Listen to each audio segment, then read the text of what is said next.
Iran के supreme leader ayatollah Ali Khamenei के अंतिम संस्कार को लेकर अंतर्राष्ट्रीय स्तर पर बड़ा कूटनीतिक घटनाक्रम सामने आया है।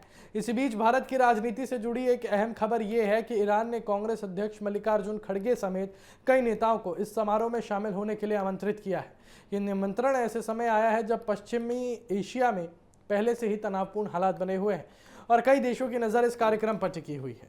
रिपोर्ट्स के मुताबिक ईरान ने भारत के प्रमुख विपक्षी नेताओं को भी इस राज्य स्तरीय अंतिम संस्कार में शामिल होने का औपचारिक निमंत्रण भेजा है। इसमें कांग्रेस अध्यक्ष मल्लिकार्जुन खड़गे के साथ कुछ अन्य वरिष्ठ नेताओं के नाम भी शामिल बताए जा रहे हैं।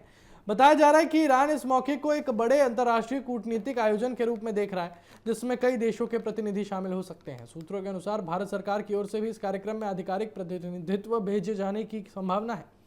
पहले ही ये खबर सामने आ चुकी है कि केंद्र सरकार एक उच्च स्तरीय प्रतिनिधि मंडल भेजने पर विचार कर रही है, जिसमें विदेश मंत्रालय से जुड़े वरिष्ठ अधिकारी या किसी राज्यपाल स्तर के प्रतिनिधि शामिल हो सकते हैं। इस पूरे मामले ने राजनीतिक चर्चा भी तेज कर दी है।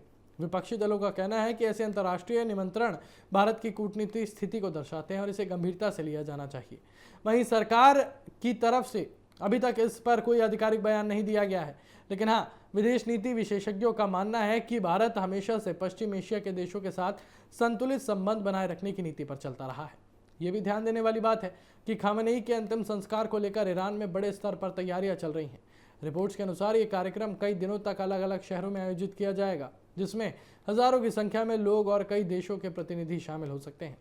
इसे एक ऐतिहासिक और राजनीतिक रूप से बेहद महत्वपूर्ण आयोजन माना जा रहा है और विशेषज्ञों का मानना है कि ऐसे आयोजनों में भारत जैसे देशों की भागीदारी सिर्फ औपचारिक नहीं होती, बल्कि ये रणनीतिक कूटनीति का हिस्सा भी होती है। ईरान के साथ भारत की ऊर्जा, व्यापार और क्षेत्रीय सुरक्षा से जुड़े महत्वपूर्ण हित जुड़े हुए हैं, इसलिए इस तरह के निमंत्रण को केवल सांकेतिक नहीं माना जा सकता। हालांकि इस निमंत्रण को लेकर राजनीतिक हलकों में अलग अलग प्रतिक्रियाएं सामने आ सकती हैं, क्योंकि ये मुद्दा अंतर्राष्ट्रीय राजनीति, धर्म और कूटनीति तीनों से जुड़ा हुआ है। कुछ लोग इसे भारत की बढ़ती वैश्विक भूमिका के रूप में देख रहे हैं, जबकि कुछ इसे संवेदनशील कूटनीतिक स्थिति मान रहे हैं। तो कुल मिलाकर खामेनेई के अंतिम संस्कार और उसमें भारत के राजनीतिक प्रतिनिधित्व का मुद्दा अब केवल एक शोक कार्यक्रम नहीं रहा, बल्कि एक बड़ा कूटनीतिक और राजनीतिक विषय बन चुका है, जिस पर आने वाले दिनों में और भी चर्चाएं तेज होने की संभावना है।